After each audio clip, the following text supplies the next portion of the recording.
question of how employers should become aware of the social issues, I think what do they do once they become aware of them? The how is simple. Do a basic Google search, legal side of social media, legal issues, social media, and you will get pages and pages of either articles on it. You may find some cases described about it, but unless you go through all of it and read all of it and see the different angles where it's coming from, it can be overwhelming.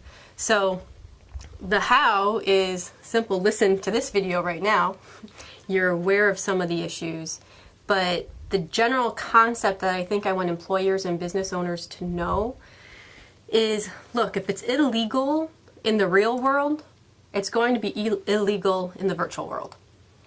And for employers, they have a tightrope balancing act that they have to manage. One, there's that basic principle that they can be responsible, liable for the acts of their employees or agents that are acting within the scope of their employment or agency. So if an employee says something on behalf of the company and it is found to be false, defamation, or an employee copies someone else's work and posts it on the internet, the employer may be subject to a copyright infringement or defamation claim. So employers have that interest to protect and monitor what the employees say or do on social media, on the one hand. On the other hand, employees have rights to talk and discuss about the terms and conditions of their employment under the National Labor Relations Act, which covers most employers. And in those instances, terms and conditions of employment, the NLRB, which is the National Labor Relations Board that regulates and oversees the NLRA, has construed it broadly in favor of the employees. In the last couple years have found policies of the employers that are geared toward protecting the employer's image, protecting their IP, but is being overly broad and interfering into the employee's rights.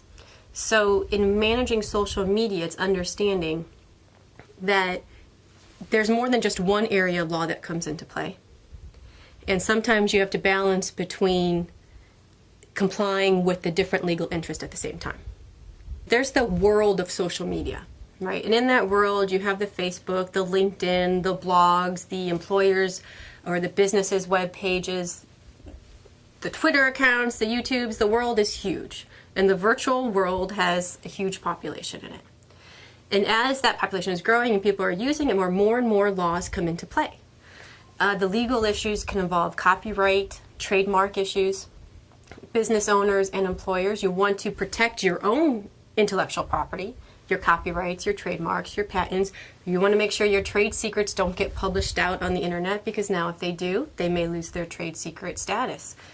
And at the same token, you don't want to violate or infringe upon someone else's copyrights, trademarks, inappropriately misappropriate someone else's trade secrets on the website, engage in unfair competition tactics in how you do advertising on the website. So you have intellectual property issues, advertisement regulation issues, legal issues with regard to your employment and relationship with your employees, basic tort common law claims for defamation. There's internet defamation claims, negligence type claims can come up based on activities that are present on the social media. So when I look at the world of social media, I look at all this stuff, the different venues that business owners can participate in, and I see red flags or potential liability issues. And it doesn't mean that they shouldn't do it. It means just proceed with caution and do it in a way that doesn't violate the law, just as you would in the real world. So everyone who posts on social media could be susceptible to different legal issues. However, some businesses or professions have a higher burden or more responsibilities on them because their particular business or profession is regulated. For instance, lawyers. We're regulated by the state bar. The State Bar Association has guidelines on what lawyers can and cannot do on social media. So in the general response, any business or profession that's regulated, they need to make sure that they're following the regulations of their business. Advertisers, FTC. Finance people, FINRA. lawyers, you have the State Bar Association. So if your business is regulated, you want to make sure that you comply with those. And basically, a lot of the overriding principles of the different regulatory things is don't engage in deceptive conduct or information. Don't post false information out there. Adhere to the professional regulations of your profession. A company's intellectual property can be some of their most valuable assets. Social media presents a way where they can lose some of their protection. So when I'm looking at social media, it's twofold. One, a company wants to protect their intellectual property, their copyrights, their trademarks, their trade secrets, and they don't want to infringe upon others. So where that comes into play may be in your descriptions of if you have an employee assigned to post things for you, or you want to add videos or photographs to make something interesting and exciting to look at, make sure you have permission to use the photograph. You're not infringing on someone else's rights by posting that photograph. For your own intellectual property, if you're posting something, say your business does an ebook. Obviously, you have an interest of wanting that ebook to be read by lots of people, but you don't want people to maybe copy and paste it at will, take things out of context. So when you post that ebook, right on there, you can write, this is your, make sure it gives notice that it's your copyright. And then you can explain that you give permission for people to use it in its entirety. And that way it's signaling other users of it how they can use your information and you serve your purpose. So it's just issues like that. Be mindful of what your intellectual property is. Protect it, put the appropriate notices in place, protect who can copy it. Maybe some instances you don't want people to download it, maybe you do. Make sure you know what it is and you can take the appropriate measures to protect it. And at the same time, have instructions in place for your staff to not willy-nilly just copy other people's works on the internet. Just because you do a search for an image, even if you think Google Images, doesn't mean that it is fair game. You have to actually look at the image itself and see if there's a notice or a copyright restriction. Because I've done searches too where I've seen that and there's been an image that looks really cool, I want to use it, and then you can see usually it's at the bottom of it or to the right of it, or if you right click on it, sometimes it comes up. It will say, this is copyright protected. If you want to use it, do X, Y, or Z. I think the one that I wanted to use for a presentation recently, it was I had to join the organization. It was a business that was compiling images. It was for free. And then I had to, when I used it, I had to give that website credit. So they allowed me to use it for free as long as I gave them credit. I did that. The different terms are going to be different for each photo. Some photos are free, or they say everyone can use it, but if you don't, the best approach is, unless it's very clear that it's authorizing anyone to use it, don't just use it. I mean, think of it if it was your work and you want to protect it. Just because it's out there doesn't mean just because it's out on the internet doesn't mean it's in the public domain for you to use. So looking at images, I would look at the image, see if there's any copyright notice or protections on it, and then if it's something that I want to use, look at, does it give me some notice as to what I can use, how I can use it, and follow it. Always try to get permission first, and then if you can't get permission and can't follow the guidelines, then you can do an assessment as to whether or not it falls under the fair use doctrine of copyright law, which just gives you some limited uses on how you can use images or copyright works of others. But that's not a clear-cut rule. It's a factoring analysis that courts will look at, and it depends on the case by case. So proceed with caution. So a very broad policy of employees can never post confidential information of the employer.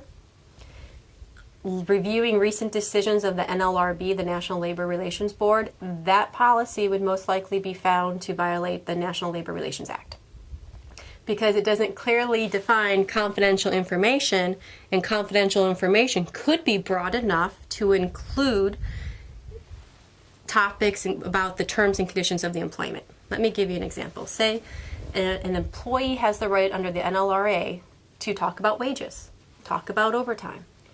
And if an employer or if an employee is looking at that policy that says employees shall not post confidential information on any social media website, and it's possible to have a chilling effect on the employee from commenting about their wages, or for an employee to think that includes me talking about my wages or the terms and conditions of my employment, overtime, or things of that nature, then it violated the NLRB. So when employees or when employers draft policies for their employees, they need to really, one, identify the legitimate business purpose for the policy, for the practice. Make sure that they're aware of the other ancillary laws that may come into play so that they can draft the policy to further their business decision or their business purpose, such as protecting their intellectual property, without violating other laws such as the National Labor Relations Board or National Labor Relations Act, which is governed by the National Labor Relations Board. I like to share some stories of incidents of social media posts or social media usage that got entangled in litigation or at least claims from one party or the other. One had to do with an employee whose her job was to post messages on behalf of the employee on a Twitter account. During the course of her job, she developed 17,000 followers. When the employer terminated her employment, she wanted to take that Twitter account with her and the followers with her. The employer said, you know what, you're doing this as part of your job for us. It's our account. Those followers are ours, not yours. No, you can't. I wish I could tell you the legal analysis that a court rendered on that case, but I can't because it's settled out of court. But it raises some issues for employers to think about. Who owns these type of issues? A prudent employer or business owner at the front of any type of situation will make sure and specify it and contract that out with the employee who's going to do this so that they know from the front end, this is ours, you agree that it's ours, if the employment relationship is terminated, this is ours. Deal with those issues first, but you need to be aware of them so that you can deal with them. Another interesting one was a LinkedIn account. And I think this was an upper level executive or manager, or at least at the upper level management level position, had her LinkedIn account that referenced her employment with the business. And then when she, as part of her job, she would have her secretary post things on the LinkedIn account. So her secretary had her administrative password or the password to access the account. She was terminated when she left. The secretary, under instructions from the higher up, the executives of the company, took that LinkedIn page and pretty much held it hostage. They changed the password so that the now former employee couldn't access it. And they changed all the experience and stuff so that it all dealt with the company and her replacement, even though if someone went to LinkedIn and did a search for her name, this page would come up that would no longer reference her but her replacement. That also ended up in litigation and was settled as well. Then you look at, this is where a common law claim comes into the virtual world of social media, internet defamation.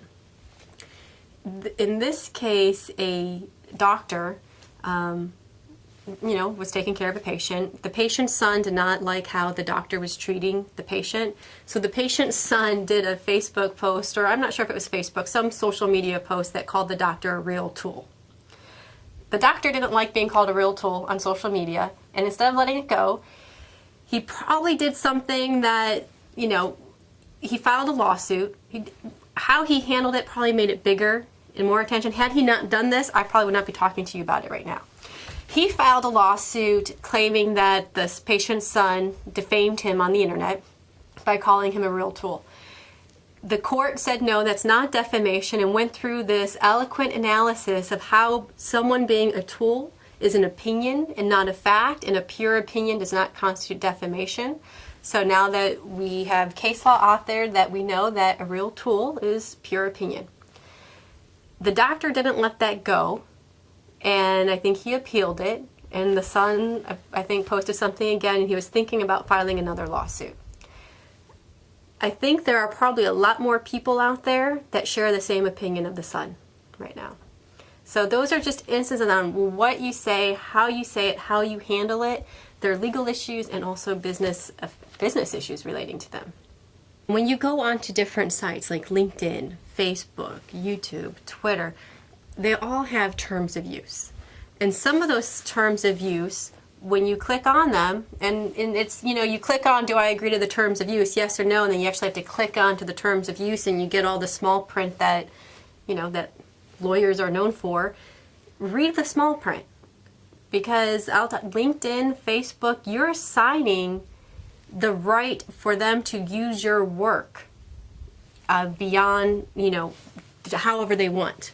So make sure that you know that if it's a photograph that you're putting on LinkedIn and Facebook, look at the terms of use, look at the part that says assignment, and if I can, I'll read you a part of LinkedIn's assignment, which it says, so LinkedIn says, you own the information you provide LinkedIn under this agreement and may request its election at any time, or may request its deletion at any time unless you have shared information or content with others and they have not deleted it or it was copied or stored by other users. That part's good. You retain ownership of it. The next sentence, additionally, you grant LinkedIn a non-exclusive, irrevocable, worldwide, perpetual, unlimited, assignable, sub-licensable, fully paid up and royalty-free right to us to copy, prepare derivative works, improve, distribute, publish, remove, retain, add, process, analyze, use, and commercialize in any way known or in the future discovered any information you provide directly or indirectly to LinkedIn. That's a pretty broad assignment. So make sure you don't want to post everything on LinkedIn. Some things are good, some things you want them to distribute. But this is just one thing I think or recommend businesses, individuals, entrepreneurs, anyone, before you just say yes on the term of use, really read it and know what you're agreeing to. There's the legal side of social media that employers face on things that probably come up on a day-to-day basis for them. And as a background to this, it's just once mindful to know if it's illegal in the real world, it's illegal in the virtual world. So if that means that the discrimination statutes come into play, the FMLA comes into play, the ADA comes into play, monitoring the employees' email brings in some Electronic Communication Decency Act comes into play, Stored Communication Act comes into play. There are a lot of laws that govern the workplace, and those extend into social media. Some common areas where it may come up on a day-to-day basis is, should I, as an employer, look into a prospective applicant's social media pages before I hire the employee? There are proponents that say yes, absolutely. There are some people that say no. And here's the issue that's faced. When you're hiring an applicant, you have to make sure that your decision to not hire them is based on a legitimate business decision. You can't refuse to hire someone based on a protected class. I hate all women, so I'm not going to hire women. That would violate Title VII. I don't like hiring people with disabilities. That would violate the ADA. Where a social media situation comes into play, say you are looking into someone's social media pages before you hire them, and you find out someone posted on their Facebook page, congratulations, you completed your first 2 weeks of AA. And now you know that that person at least could be a recovering alcoholic or was an alcoholic, or I guess once is recovering alcoholic, but is undergoing treatment for it. If they're undergoing treatment, part of an AA or similar type activity, now that may bring them in protections under the American with Disability Act. If you don't hire them based on that, now maybe you just violated the ADA. However, now you look at the other side of the coin. Say you are a trucking company, and you're considering hiring this person to drive a truck. You don't look at their social media page. You don't find anything out. You hire the person, and within 2 weeks of being hired, they cause an accident because they're driving drunk. Someone, maybe the injured party, is going to say, look, if you would have just taken 5 seconds to look at this person's social media page, then you would not have hired this person and put him in a position that could have, that clearly caused this car accident. Therefore, you're negligently responsible in hiring this person. So you can see that same set of facts, depending on the circumstances. That's why I say a lot of times employers have a tightrope when they are managing their employees in the social media thing. The common way, or I guess the best practices way of how to approach this, make sure when you're making an employment decision, or you're going to look at social media pages, or you are in the process of hiring an applicant, list out the legitimate business decisions, the legitimate business factors first, so that it's always clear that what you are doing is based on legitimate business reason. And just know the risks of accessing the social media pages first may bring you into information that shows that the person was in a protected class that you otherwise would not have known. And now that person, if they prove that you looked at their social media pages, may try to claim that you didn't hire them because of that protected class. So that's just one area where it comes up. It's kind of gray, it's a little murky, and it's definitely can be problematic or cause some turmoil. But have the legitimate business decisions down, or legitimate business reason for your decision for hiring the person. Have that clear. And obviously, legitimate business reason is non-discriminatory, is tied to the business goals and objectives. Another situation would be, should I monitor my employees' emails? Or can I? Yes, you can if you follow certain guidelines. One is the employees have to know that they should not expect privacy on their emails or their internet or their computer usage. You have to have that notice in place. That could be in your employee handbook. So that's one of the other is when you look at your employee policies, you want to make sure these are in place. They use social media to generate business. And one way that they do this is holding sweepstakes to generate people's interest in their website, draw them to the website, to their business, to their product, and it's fine. Sweepstakes by themselves are fine. However, if not done correctly, sweepstakes in reality can be what's considered an illegal lottery. So when you're a business and you're thinking you want to have or hold a sweepstakes, make sure you're not inadvertently having an illegal lottery, because you will have legal consequences of it. So very general, a lottery is something where someone pays a fee to enter, and then the prize is awarded based on random selection, the lottery.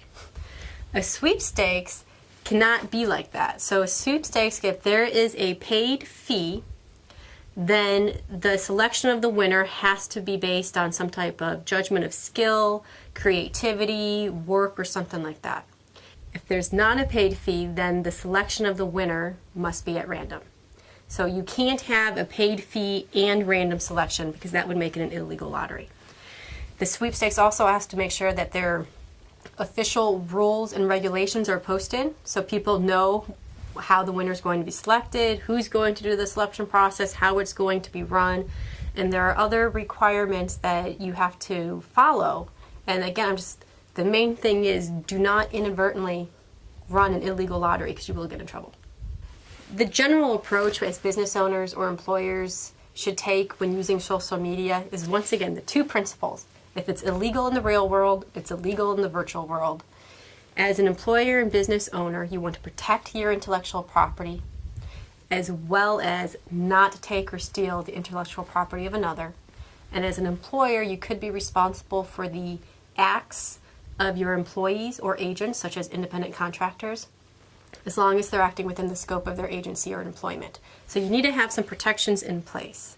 And when you do that, the underlying principle or the underlying premise of why you're taking the action, your legitimate, non-discriminatory business reason, have that outlined, have it laid out so that you can show why you're taking this action. You're not posting something on social media to discriminate against your employees. You're not taking stuff on social media for that aspect. And then above all, and I almost hate how this sounds, call your lawyer, or call your marketing specialist. Call and get the advice, because you do not want to get into trouble. Social media pages are being used as evidence in trials and courts. So when, it used to be the saying, imagine that something's on a billboard for everyone to see on the highway. Your billboard or your highway is a lot larger now, and a lot more people are seeing it on social media. So make sure that you are proceeding with caution, but use it to its advantage. It's a good business tool.